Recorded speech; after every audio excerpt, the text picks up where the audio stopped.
The state opposition has referred the government to the corruption watchdog over how it negotiated its power privatisation bill.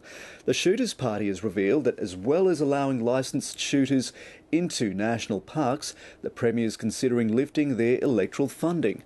Here's state political reporter Eliza Blue. The Premier travelled to Sydney's inner west to talk transport this morning.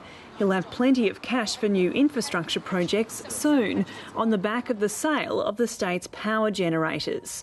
Back in Parliament, he was defending his deal with the Shooters Party and attacking Labor over its opposition to the power sell-off. To come in this place, Madam Speaker, and refuse to stand up for your principles and go outside the House, Madam Speaker, and say other things. That's hypocrisy, that's gutlessness, and that's your type of cowardice. Coward, I think, in this chamber, the debate is pretty robust. I think I'll accept that coward is acceptable.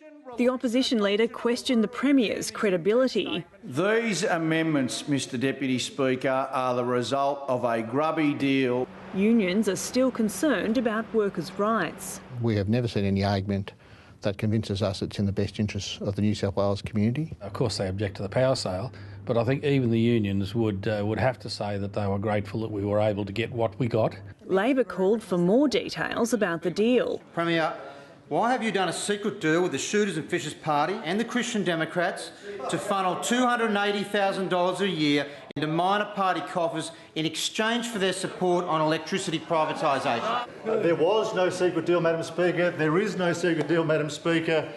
No secret deal, but the Premier confirmed that he wrote to the Parliamentary Committee for Electoral Matters, asking if funding for minor parties remains appropriate. We will put a case to prosecute with the government that they should be really thinking about giving more assistance to smaller parties, those parties with up to 4 members in the Parliament, and giving them a bit of extra administration money. The revenue from the sell-off won't be in next month's budget. Eliza Blue, ABC News. And Eliza joins us now from State Parliament, where this afternoon there was a historic vote on same-sex marriage. Eliza, tell us more. That's right, Jeremy. There was a passionate debate in the upper house today and the motion passed 22 votes to 16. Now, normally politicians have to vote along party lines, but on this issue they were granted a free vote or a conscience vote. And the numbers are quite interesting. The National Party was split evenly.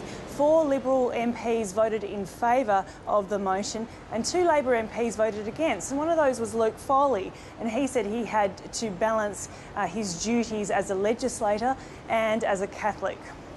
Now, Eliza, what will actually come from this vote?